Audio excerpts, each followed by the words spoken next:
When you have your girls, you're never alone. You get together for coffee, maybe to work out, or just to laugh. We created Hey Girl, just for you. Can't wait for you to join us. Hey, girl. Hey, girl. Welcome, everyone, to another episode of Hey Girl. This is episode 8, and we Yes. are thrilled to have you with us today. Yes. Can't believe it's episode 8 already. We I keep saying that. know. It's going by I so know. fast. The weeks just fly by. It So, does. what is Hey Girl all about, Kim Jacobs? What is Hey Well, Girl all about? well, Those who are hey, girl. joining us for the first time. Yes. Well, hey, girl. If you're new to Hey Girl, we want you to know that this is a safe place where you can share your experiences and be affirmed. Life can be so complex at times, and Lord, we need a break, and you need your girlfriends just to discuss those topics, to have tea and enjoy. So we believe in knowing the power of conversation. So through this is Hey Girl, Yeah, it's all about conversation. all about And conversation. today, it's a very important conversation that we're Yes, having. And yes. so we are glad that you all have tuned in. If it's your first time, welcome. If you've been coming for the past few weeks, welcome again. And, originally we had planned a different topic for today. Last week I Mm-hmm. mentioned we were going to talk about singles and finding Mr. Right, and that is an Right. important topic. Yes. We are definitely going to do that later this month. But in light of everything that's going on right now, the Mm-hmm. current conversation about social justice, we just felt that we needed to be relevant to what's going on right now and what's really on our hearts and Absolutely. minds. So, this is the beginning of June, and we're actually kicking off an entirely new series that we're calling What I've Learned. So Mm-hmm. each of the guests that we have on these next few weeks will be sharing lessons that they've learned in their life through various experiences. And our belief is that by sharing, we all can learn something. By sharing what each Absolutely. of these guests has learned, we will all be able to benefit as well. So I'm really excited about the guests that we have on today. But before we bring her on, Kim, what are you feeling right now, in light of everything that has happened in this past week? Like, what's it been like for you?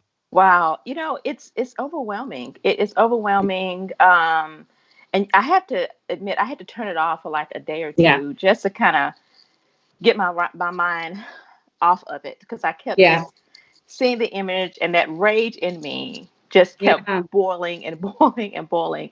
And I just don't like yeah. to be in that place. Right. Sometimes I just don't. So, for me, it's been a little different this week. It's been a little different. Yeah. Yeah, definitely. And we've talked about the need to guard your heart, right? And Hmm. so Right. definitely the heart has been attacked this week.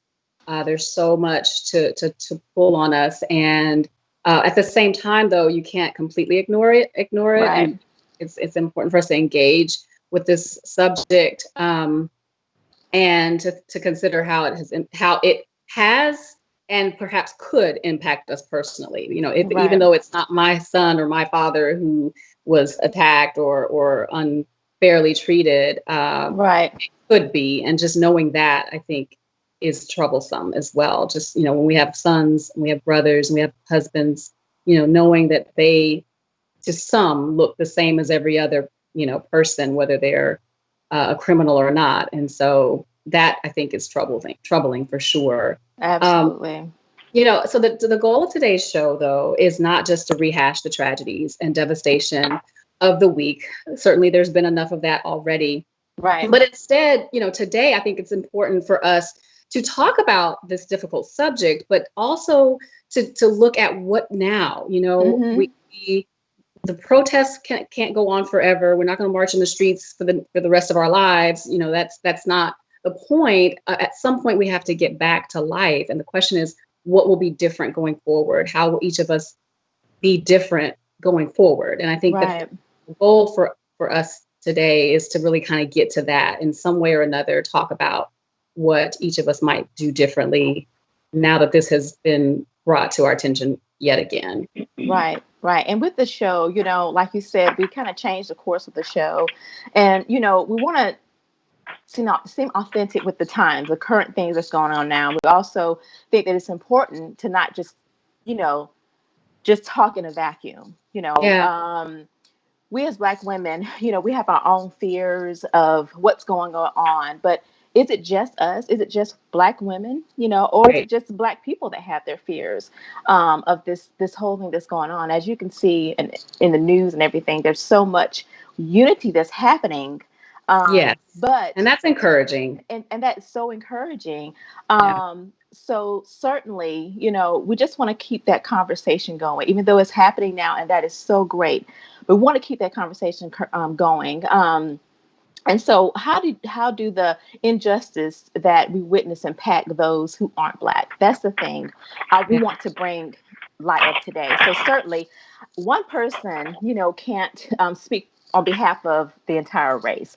Right. But today, our guest is Lindsay Lingenfelter, and she is going to share with us her experience that she has learned about racism, the things she have been through in the face of racism and injustice. And I know her personally, and I know that she has fought many years for the injustice of people.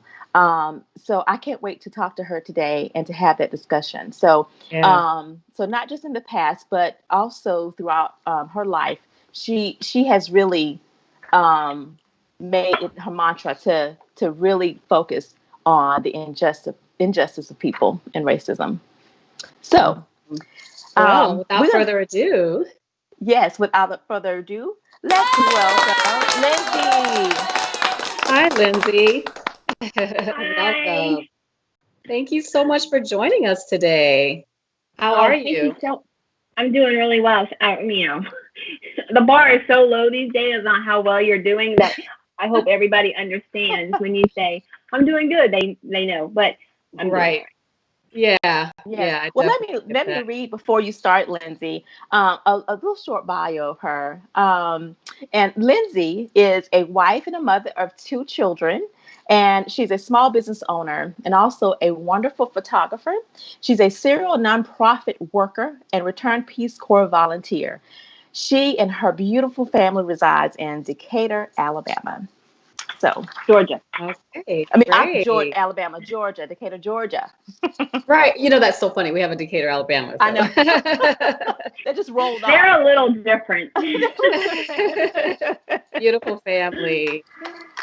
So, I have a question for you then. It's interesting hearing your bio and the work that you've done in the past, particularly your volunteer and nonprofit work. Can you tell us some of the memories that stand out to you from that work that you've done, perhaps some lessons that you've learned in your past experiences? That's a good question. I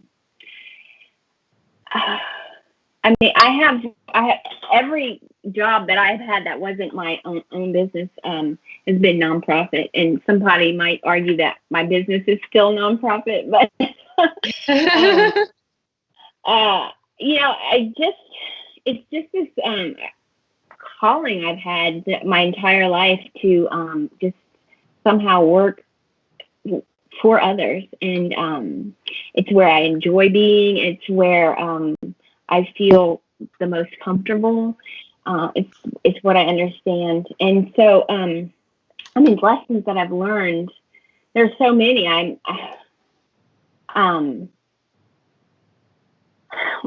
One of the biggest lessons I learned that stands out that I think I have to think about a lot is that it's really important for me to do a good job to listen to the stakeholders and let them lead, because I really don't know, Hmm.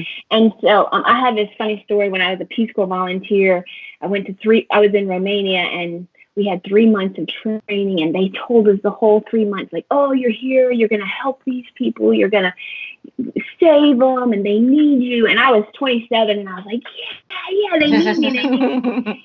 And so I was sent to work for a school for children with disabilities, which was it was a unique school then, and probably even still now. And on my first day of work, it was the first day of school, and the school opened up, and there were like tons of parents just itching to get in to speak to the two ladies who ran the organization. And it was chaos. It was crazy. And like here, this American who is, we're all right-brained, whether or not we like it as Americans. I was like, well, this is not making sense. We need to have order, and we need a sign-up sheet, and people need to sign up and come in, and it just made so much sense to me. Like, why not? And so I went and I created a sign-in sheet for these, 15 families to sign in, and I was so proud of myself, and I went and I hung it up by the front door. And no, I'm not joking. 2 minutes later, one of the sisters, they were sisters that worked together. One of them walks by, sees my sign, reaches over, grabs it, rips it off the wall, balls it, and throws it away. I mean, like, they didn't need my help. Wow. That was like the first day, and I immediately learned, like, okay, maybe I should listen a little bit before I start my opinion and values. And Yeah. That's a good lesson. Yeah. First. Well, absolutely. Well, in our country right now, on the subject of racism and injustice, is being like the center stage right now. I mean, it's all over the world. So how has life been for you, these past few weeks in the light of that? Well, it's really been life-changing. And I know that, I mean, that sounds dramatic, and that's okay. But, I'm not starting here. I'm starting, I've been doing this kind of work, I feel, for 20 plus years. And this isn't my first rodeo with protests or injustice. And so for me to say it's life-changing, I think it just means I'm like on a next level. Like if it was Mario or, Super Mario, I'm just jumping up to the next level to just break through and do better work for myself and just out in the world. And so it's been a crazy, I'm preaching to the choir here, a crazy emotional week for me. I cannot imagine what it is for people of color at all. Right. Well, that's why I said, in the beginning that it's not just us. We think it's just hurting, but there's other people that are hurting also. So you've been involved in some of the protests that have been going on, right? What has your involvement been? Well, last Friday, I guess a week ago, my family went down to one of the first, I guess maybe one of the first here in Atlanta, and it was real important for my children to go because and they wanted to go, and I want them to take up where we leave off. And so we went, and it was that was the first one, and it was when we were there, it was fairly, it was pretty tame. It was, I felt comfortable. I never, ever felt scared. I never felt worried.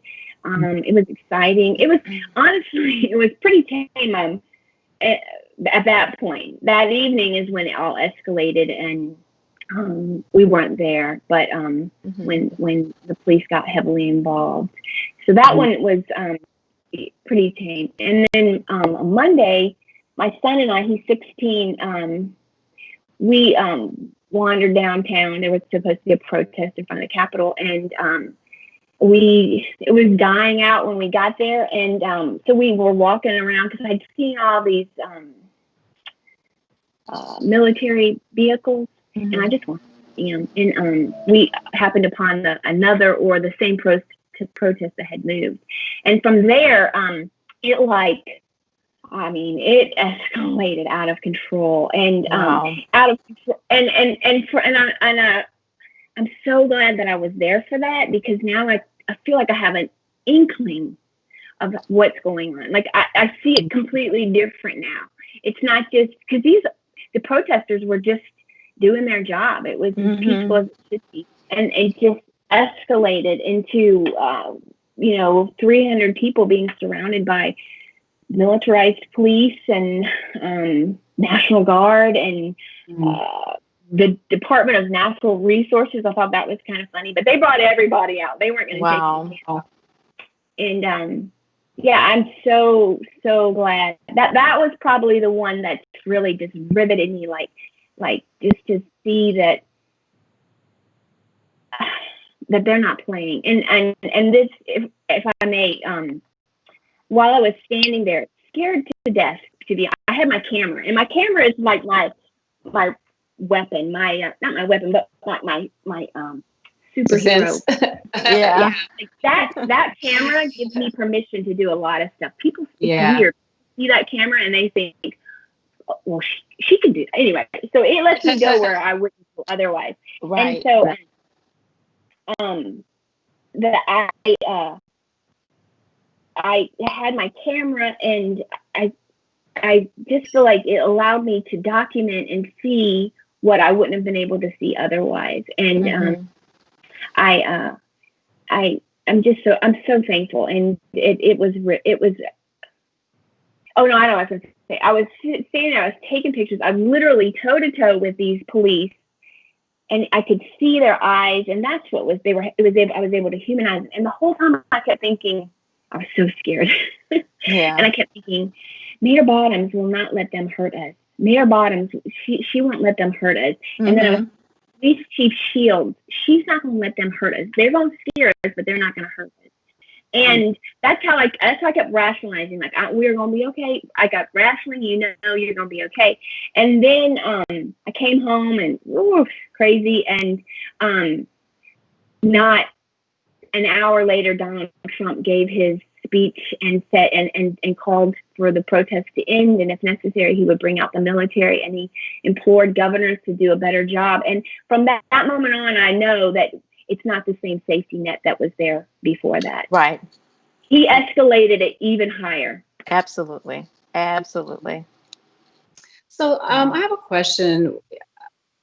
You are unique in well, I don't know. I say unique. I know there's a lot of white people who are down for the cause. I've been so heartened by the diversity of the groups that I've seen out protesting and all of that. But there's also a wide segment of the white community that is silent on issues like this. There are those who are against it, and they're more concerned with the property damage and police lives. But then there are those who are just silent. They don't say anything one way or another. And so I feel like you are unique in that you're willing to speak up against what you see as injustice.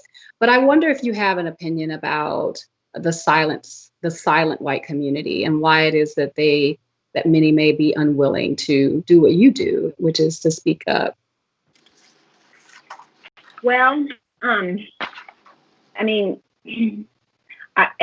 not everybody is as comfortable speaking out and up as I am. It's much to everyone's chagrin.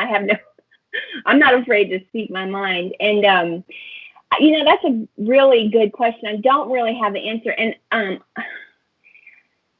we before we went live, and we talked about this beforehand, I'm really uncomfortable. I'm out of my wheelhouse here, speaking up and out like this about race. And, so I don't feel that I can explain why everybody else is uncomfortable speaking up. But I can tell you what makes me uncomfortable. And I think it's just fear. And I don't want to say the wrong thing. And I don't want to offend you. And then there's other people that, and I'm not worried about offending people who believe differently than me, because they're wrong and they should be offended. And but I just don't think, I don't know, this is so hard to say. I just don't know, if they're not speaking up, I'm not sure they know what to say or do. And that isn't, and how do you know what to say and do? And so, for instance, this is hard, but today, someone I'm on Facebook with posted something about, and she is a person of color, and she posted something about, I have it written down right here. Can I read it? She wrote, "It's not, it's not about us being woke. We needed to keep our ego in check. That participating in a privilege that we've benefited from. She wrote, nothing you do as far as participating in the privilege of what you have benefited from all of these years, as long as you and your ancestors have lived, will erase your complicity and silences as literally 1 week ago. And so, like, I hear her telling me to tamper down, not say anything. And so, of course, I want to honor her. Of course, I don't want to offend her. But at the same time, what do I say or do? And it's not her place to tell me what to say or do. Like I know that I can't lean on people of color, teaching me what to say or do, or leading me to say or what but I honestly, if I don't know where to find out what to do, there are so many more people who don't even know where to begin to look. And that's part of this past week and me saying the change is that my commitment to learning how to speak out and up and be uncomfortable and to educate myself even more. Yeah. I mean, so it's a bit of a challenge too, because a lot of us see the silence as consent for the injustice. So we're looking for you to say something, right? And then I guess there's a segment of you who are like, well, I want to say something, but I don't want to say the wrong thing. And so I can see that being a quandary. But I do believe that not saying anything is actually worse. I would rather you stumble through and do the best that you can to speak on the injustice than to say nothing, because it feels as though it feels complicit when there's silence. So right. And I understand what you're saying. Oh, go ahead, Lindsay. No, go ahead. You go ahead.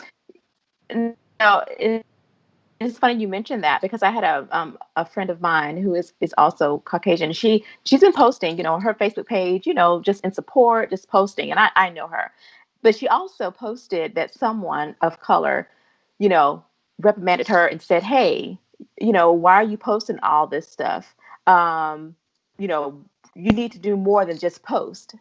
I was like, well, at least she's doing something. She's showing something. Don't slap her hand. When she posts that's not fair. She's doing something. So it's not fair. It's not fair. Yeah. Right. Yeah. And so, and to, Lindsay, as a Caucasian woman who has lived a life of standing up, and I know you have, being put into like uncomfortable spaces, to join the fight against racism. And I think about, back in 1965 with Viola Liuzzo.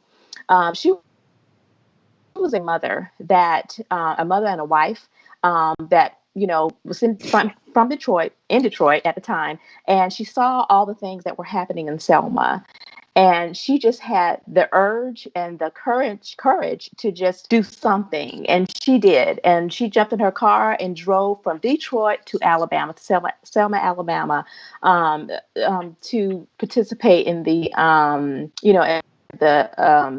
Edmund Pettus Bridge March. And I know during her time there, she was actually shot and killed by Klansmen. And, that right there alone will make you scared. So I just want to know, like, where did they get that courage from, to get up and do something? Have you ever faced judgment from other Caucasians, women and men, when you had the courage to speak up and, say something? Oh yeah, 100%. I'm sure. I'm positive. I mean, I can remember like just even in college speaking. I went to my undergraduate is in South Carolina, and it was a small school, and I had come from overseas and to this small college town, and they weren't like me, and I had no problem speaking up. And I remember just losing friends left and right, and not even caring, because those aren't the kind of friends I wanted anyway. But just appalled that people didn't even think like, I mean, I feel like my thinking is pretty basic. So why wouldn't everybody else think like that? And no, Right. no, as a having my photography business, like I have not about this subject, but other subjects that have come up in the past about. I mean, I'm you're always conscientious, like, well, should I say anything because I don't want to offend a potential client or whatever. Well, in this instance, I don't care because honest to God, I don't want to do business with anybody who believes like this, and it's not, and if they don't do business with me because I'm fighting for what I think is, or standing up for what I think is right, then honestly, I do not need or want your business. I'm not willing to sacrifice my values for, a small session fee. Absolutely. Absolutely. Have there been times like before you go out and protest? Have you ever been nervous or scared or? No. No. No. I think no. I left scared, but I haven't ever been scared to do it. But yeah, no. Once and it's you're not there, holding me back. Yeah, it's not holding me back from doing more. Like for my family, there's a protest every day here now, multiple, and so like tomorrow, I think we're all going to go 3 different places. Three different protests. Yeah, wow. You've mentioned your family, and I'm assuming I think you've mentioned before your upbringing was such that, this has just been, you were like, doesn't everybody think this way? So obviously this has been something that has been a part of your life, even from your own childhood. And of course, now you're continuing it with your family. So what was your upbringing like that made this such a natural thing? Like what's your background? I can't say that it was natural.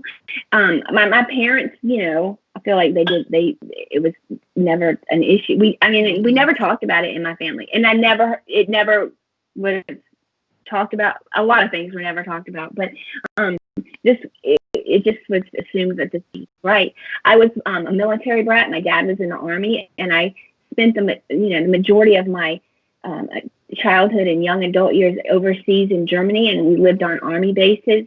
And I don't have specific numbers, but I think like the military is probably the least segregated institution in our country, right? And because we all lived together, everybody worked together. Everyone together, So I think that probably was a huge issue or reasoning behind why I feel this way growing up.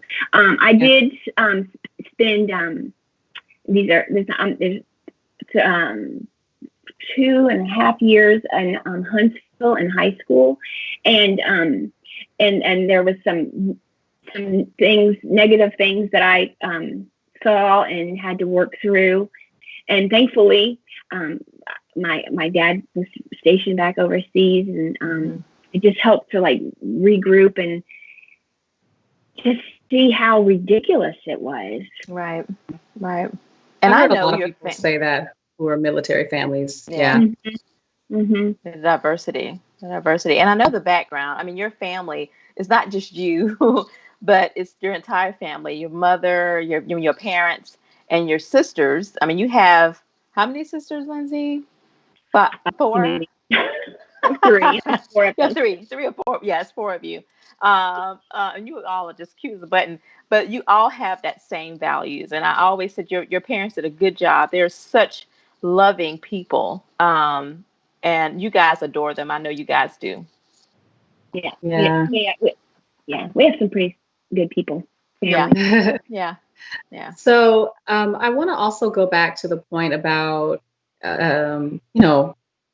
the commonality that we have, and obviously you're a mother, and I think that every mother's heart broke when they saw the image of George Floyd on the ground, crying out for his mama. right? There's a sign, there's a protester sign that says, every mother was summoned when he cried out for mama. What did that do for your heart as a mother? I know it hits differently for Black women because we see our Black children being susceptible, but just every mother, I imagine, must have felt something in that moment. And I'm just curious to know what that was like for you. Well, it was heartbreaking. I mean, it was heartbreaking. It was, I don't know how you can be a mom and see that and not want to be in the front lines fighting for equality. I have a son that drives me crazy. I send him out, and every time I send him out, I just, just because he's a 16-year-old, and so I know if I feel that way, and he's has privilege that's not fair, I can't imagine how every other mom feels. I think about Kimberly a lot because your son is similar in age to Amos, and he I've thought about you so much, like how this has different implications for you. Right. Than me. I'm also the mom of a daughter, and I'm a feminist at heart, staunch feminist, and I feel like even though I cannot even begin to imagine what it's like to be a Black mom of young men or these days, I feel like in some way I empathize being the mom of a daughter that I have to send out in this misogynist world that we live in, and so in some ways I transferred like that fear and knowledge to that this is not right. I mean, I just don't understand how anyone could see that and make any excuse for it to be right. Right. I know it baffles me as well, Lindsay. I mean, I just think, why can't you see this? I mean, why don't you feel the same way I feel, especially as a mother, a mother with children? How can you not see, the treatment of this is not right? And so with I can't recall, with everything that's going on now, I can't recall in my lifetime ever seeing the amount of protest and standing up for the right of Black Lives Matter this time. I mean, after all of the other murders that have happened in the past, this one, I just wonder what was the shift that changed it? Was it the actual seeing of George Floyd actually die on camera, being murdered? I mean, what was that just ignited everyone? So with all this is going on in the United States, after the protests have ended, the peaceful protests have ended, and the hashtags and the media posts and all that stuff will end. Where do we go from here? That's what I want to say. Where do we go? How do we keep this going? Where do we go from here? So what would you say would be the next step to that? I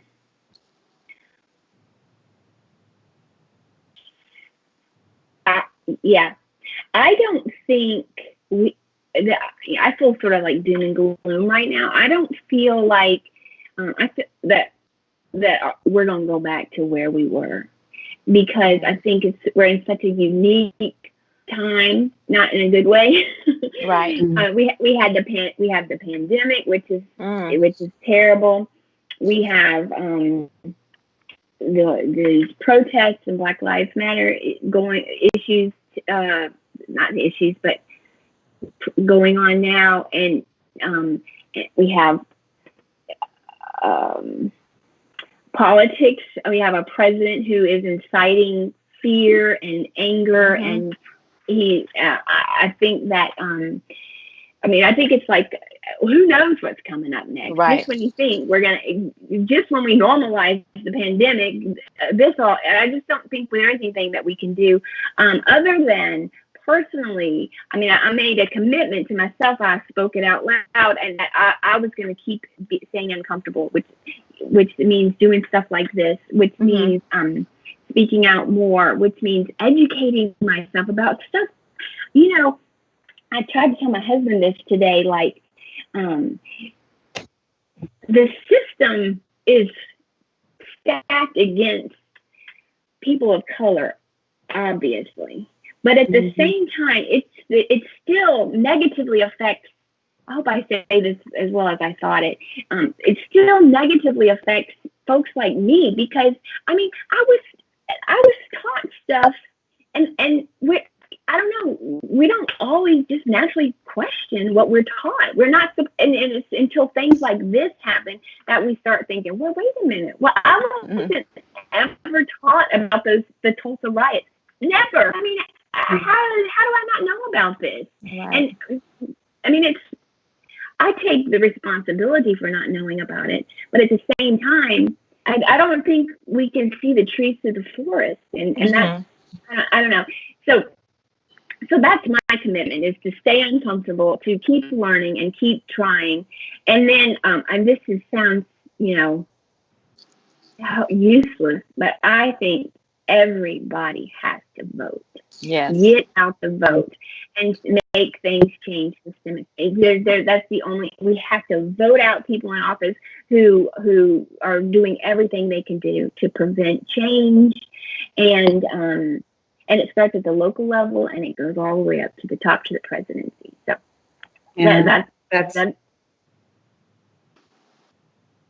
that's really important. Absolutely.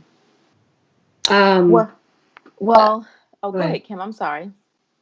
Well, no, I agree. I was just going to say, definitely, in terms of next steps, thinking about the involvement, getting involved with local politics. I just wanted to real quick interject a Facebook post that I saw just yesterday, I think it was. And I feel like it also speaks to sort of what we need to be doing from, as we go forward. And I'm hoping our production person will be able to pull that up for us. It's some guy, I just happened to stumble upon his page, and I'm just going to read what he said in his post, which speaks to what we should maybe think about as our next steps. He says, "I was out for an evening drive tonight when I passed two young Black men who were pulled over by a total of 6 police officers. My hands started trembling, and all I could think to myself was, will they be the next George Floyd? I pulled over at the next apartment complex, parked my car, and walked back down the sidewalk on the opposite side of the street to monitor their interaction and to ensure their safety. I watched these young men be handcuffed and sat down on the curb while officers rummaged through their vehicle for over 10 minutes. Over the course of this time, 5 other bystanders joined me in policing the police. Apparently, whatever they were looking for wasn't there because they let the young men leave, but not without pointing their fingers and laughing at us bystanders. It's a sad world we are living in when we are forced to take measures like this to #police the police, to ensure the safety of our brothers and sisters. As a white man of privilege, this is the only lane I can fit in. This is how I can not only support, but possibly save the life of one of my brothers or sisters. We are the human race before we are anything else. There was no wrongdoing by the police in this interaction, and these officers may be quality, professional, and compassionate people, but I won't bet your life on it. I won't stand by when I can stand up." And then he has #Black Lives Matter, stand in the gap, George Floyd, I can't breathe. I was just moved by this post. That is moving. I mean, it was just so well written and so, he just really was so thoughtful in his response. And I just feel like, that's what he could do. And he did it. It's not about doing a particular thing or doing one thing, but it's just doing something. And in that moment, he chose to do something. And it was just as simple as standing there and quote unquote policing the police. Lindsay, you said a moment ago when you were out at one of the protests that you believed, the mayor is not going to let anything happen to us. Well, it's wonderful that you can believe that and feel confident in that belief. But everyone doesn't feel that confident in the fact that our authorities, the authority figures that are in place are going to take care of us. And so I love that idea of, citizens policing the police, being the watchdog, if nothing else, to make sure that justice is done. Absolutely. Absolutely. Yeah. And I apologize, our viewers. I think Kim, we can hear you, but you're just frozen. So we're going to continue just to go. But Lindsay, you definitely, when you mentioned the president, I thought it was very funny not funny, but just moving whenever I saw the Black Lives Matter in Washington, the street. I thought, wow, now this man has to see this every day. I love that. And I think they Every changed. single day. And he lives now on Black Lives Matter Boulevard or something. Black Lives Matter Boulevard, right? I know the irony. So, so that's what we have to say. We have to vote. I mean, it's so important. And I always say, even with a company, your leadership, when your leadership is doesn't have the same beliefs, or it's kind of, I always say, a little funny or acting strange, it trickles down. It trickles down within an organization. And just like with United States, with Trump being supposed to be our leader, it just trickles down the way he feels. So it is so important to vote. So important to vote. And I just pray for me, with all the protests going on all over the world, and specifically for United States, we've seen the numbers, during these protests have been enormous. So I just pray that those same people get out there and vote. Get out there and vote. If you can't do anything else, vote. So for you actively, I know for sure, have campaigned in the past for former President Barack Obama, and also for Hillary Clinton. Can you share with us, when you did that, and also how important it is to get out and vote? Protests are good, it's great, but voting, we got to get out there and vote. Right. Well, gosh, it was such an honor to work work with the Obama campaign. I was living in a small town here in Georgia at the time, and it was almost pointless for me to do it in that town, because that town was never for Obama, but it just made it feel like, okay, at least I'm doing something here, and it was just a small piece. But I think that I don't know. I want voting to be the answer, but I'm also, like with Stacey Abrams, super concerned about votes even being able to count, and voter suppression, and it's just it's a huge problem, and right. I don't know the answer. I know, we have an election here on Tuesday, and because of the pandemic, it was postponed. People aren't allowed being able to vote because it's taking 4 hours to go through the line to be. It's just and if you have a job you have to be to, who has 4 hours to go in line to vote? So voter suppression is definitely out there, I feel, and that's a big concern of mine. I'm just gonna, it's super important to at these rallies and protests, they are having people who are signing people up to vote. The people aren't registered to vote. That's really important. Right. What else should be done besides voting then?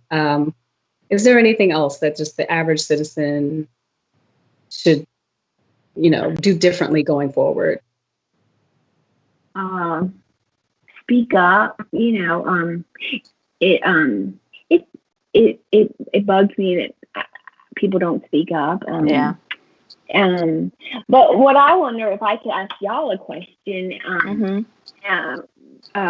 what do you suggest that I do or other white people do to because I know that's where I was saying earlier, I hesitate. I don't want to say to my Black friends, tell me what I should do, because it's not their responsibility to tell me what to do. Right. But at the same time, I need a little bit of guidance. So I have a friend who wrote something on Facebook. She wrote, let me see if I saved it.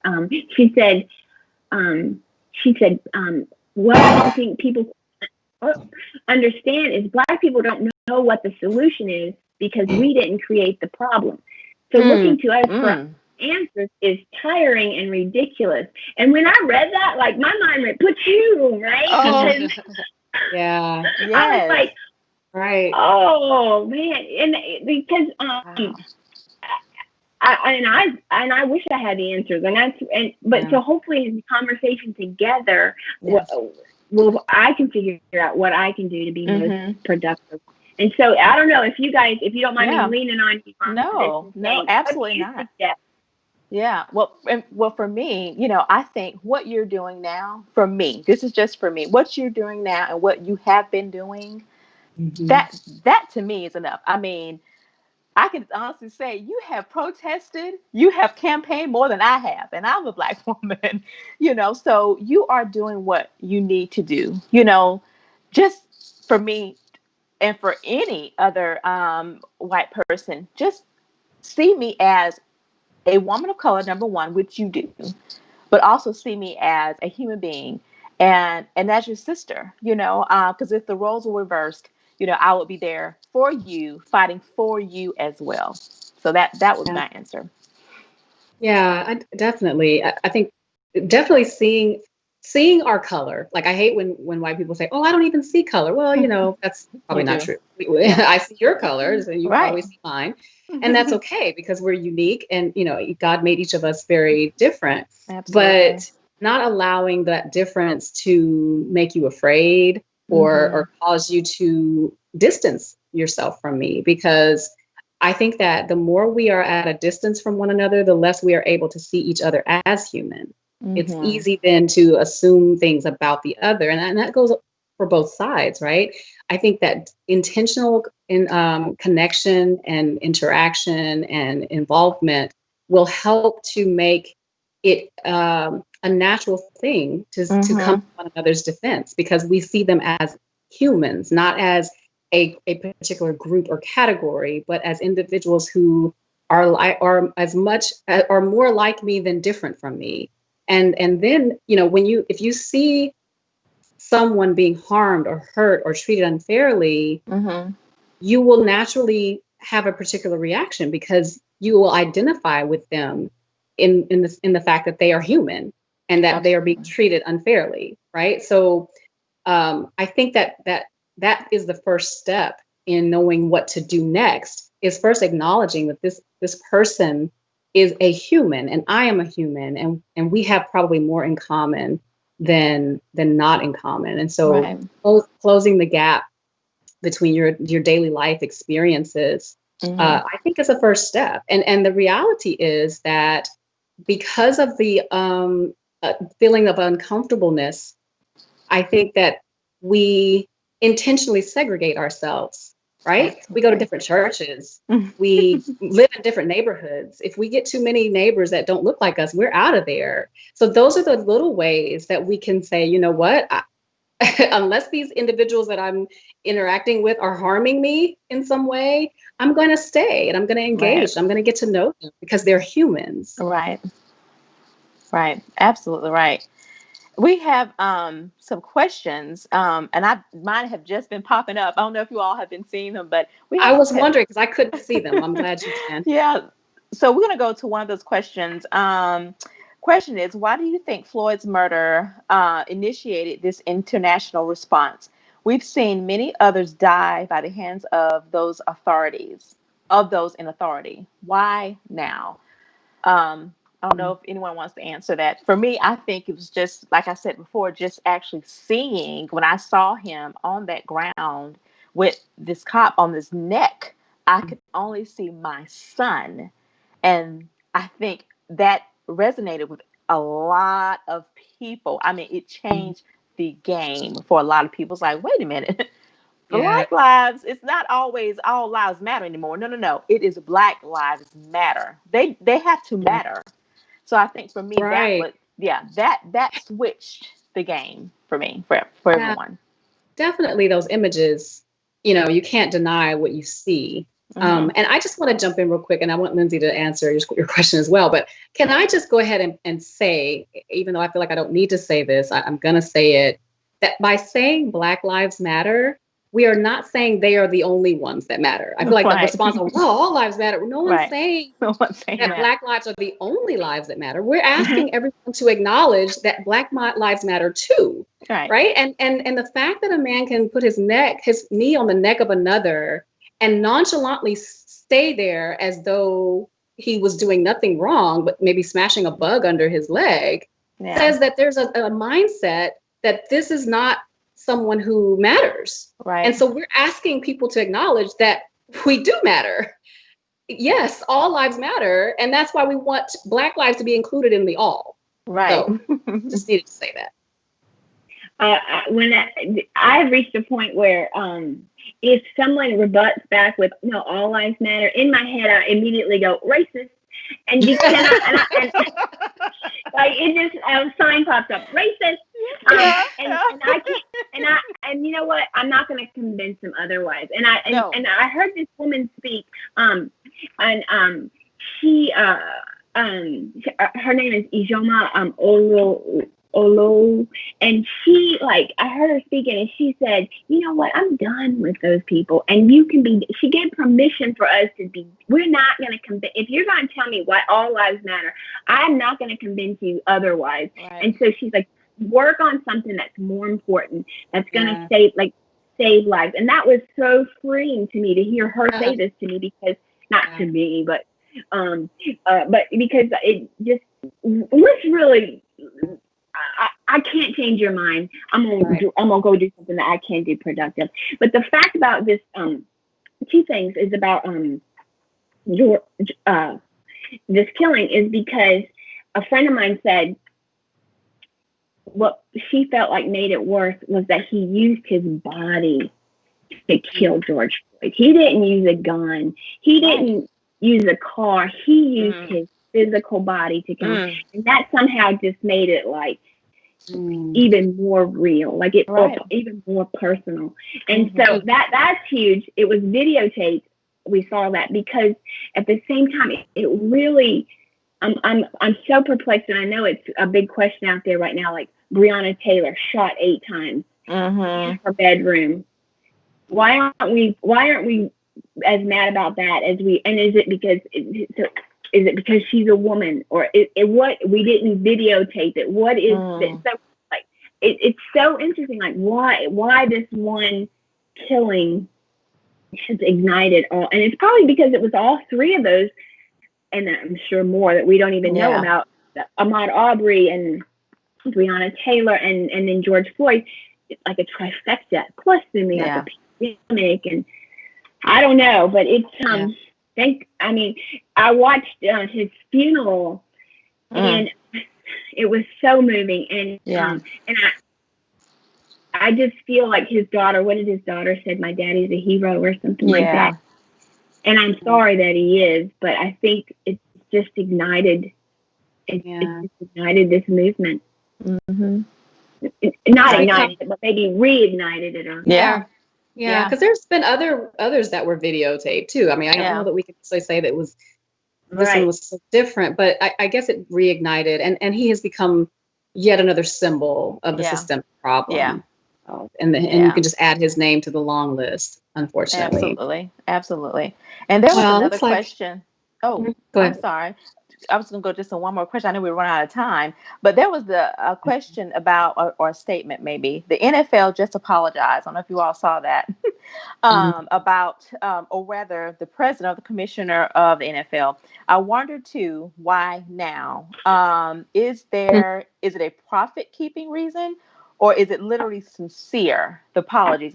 So when I saw that as well, I'm like, the first thing I thought, well, thank goodness you got it now. Okay, that was how many years ago? You know, this man has suffered for all these years and not being picked up. You know, it was peaceful then. And it was never. So many people were saying it's not about the flag. It's not about the flag. We were protesting peacefully then, but it was like he was such of a scum. But now, you know, with all the riots, it's like, oh my goodness. Oh, you know, so yeah. I don't know. Yeah. I mean, did they really apologize? Because did he actually say, I am sorry, or did he do a bunch of corporate speak? And if they're really sorry, they need to call up Colin Kaepernick and say, you pick a team and you go play there, baby. Absolutely. If you really mean it, you'll put me on the field. Absolutely. My choice. There you go. In conversation, that's it. That's all you really need to say at that point. Yeah. That is it. Is it. Can I say one more thing? I'm going to try and say it quickly. I think you asked me earlier. I could do this you need to call me back tomorrow. But I think one thing that's really important is exactly what we're doing right here. And y'all have made it so much fun for me, and I really appreciate it. But it's conversation. Because it's one thing to drop a truth bomb on Facebook, right? But it's another thing to look somebody or communicate back and forth with somebody. Absolutely. And there's a lot more empathy. There's a lot more chance for learning and just moving forward. And so I think communication is just like everything in life. If we all communicated better, we'd in every aspect of our lives, we'd get along better. Absolutely. So I can't believe we could probably go on for another hour or so. And we have questions after questions that we didn't even get a chance to even, answer, but we'll go back to those and answer them. And Lindsay, you can always answer those questions too for people. And we just thank you. But in closing, we really do thank you though, Lindsay. I want to mention that to you. I just truly thank you. When we talked about changing this conversation, the first person I thought of was you, and not just because of who you are. And I know your sister, I know your family, and it's genuine. It is genuine. And I just want to really appreciate you and just affirm you that just keep going on, sister. And we in this fight together. And yes, and when you come back to Huntsville to visit your family, let's all go out for some tea. Let's do it. Yes. Let's do it. You promise? And she said, "Do you promise?" I promise. I was just gonna say, since we're out of time, let's definitely continue the conversation, even in the chat. Like we can just kind of continue it there after the show. Yeah, absolutely. Yeah. So as we come to a close, I want to ask the question to our viewers. What will we do after the marching and after the peaceful protest ends, after it goes silent? To me, what we have to do is just do something. Yeah. Just do something, whatever that is, whatever it may be. Having a conversation, calling up one of your colleagues at work, whatever. Do something. And we also have to look at people and see what's going on around us. And I can remember just a little story. I can remember a coworker of mine during the Philando Castile murder. If you can remember, he was shot. It was also in Minnesota as well, by the way. He was stopped by a cop, and he was shot by the cop. The cop asked him to get his wallet out. He had his hands up, and as soon as he went to go get his wallet, the cop shot him multiple times with his girlfriend and his, I think, 4 or 5 year old daughter in the back seat. And I remember going to work the next day, and she asked me, it was the weekend, she asked me how I was doing. I said, I'm fine. And she was a Caucasian coworker. And I was like, oh, I'm doing fine. I'm doing okay. I said, but really, I'm not. All this happened with Philando Castile. I said, did you see it? And the first thing she said was, I don't want to see that. I just can't. I can't bring myself to see it. To me, I was like, okay, but that's my point. You have to see it. You have to stop. You have to look at these things, because if you can't look and see what's going on around you, you still sit in your little perfect box thinking things aren't happening. So when things like this happens, like the protest, you're like wondering, why are they happening? Because you're clueless. You haven't looked. You haven't looked. You got to open your eyes and look and see what's going on. So I mean, that's pure white privilege right there. Yeah. She didn't have to look. Yeah. She said, she didn't have to look. Yeah. Right. I'm going to stay like this, and I don't have to look. And that's not going to help anything. Right. Not at all. All right. Well, we're going to have to leave it there. And I think what we're going to do now is go to our scripture for today, which I think is always the best way to end. Let God have the last word, because ultimately He is in control, and He's gonna take care of things. So thank you again, Lindsay. I'm going to go ahead and read our scripture for today. The first one is John 3:19-21, which says, "The light has come into the world, and people who do evil things are judged guilty because they love the dark more than the light. People who do evil hate the light and won't come to the light because it clearly shows what they have done. But everyone who lives by the truth will come to the light.